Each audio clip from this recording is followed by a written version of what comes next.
Praise the Lord. கர்த்தருக்கு ஸ்தோத்திரம். இன்றைய வசனம்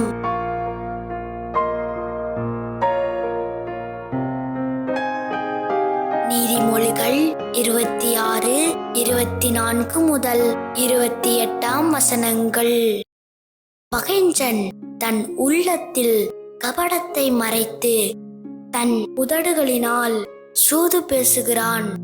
அவன் இதம் பேசினாலும் அவனை நம்பாதே. அவன் இருதயத்தில் 7 அருவருப்புகள் உண்டு. பகையை வஞ்சகமாய் மறைத்து வைக்கிறவனவனோ அவனுடைய பொல்லாங்கு மகா சபையிலே வெளிப்படுத்தப்படும். படுகுழியை வெட்டுகிறவன் தானே அதில் விழுவான். கல்லை புரட்டுகிறவன் மேல் அந்த கல் திரும்ப விழுவும்.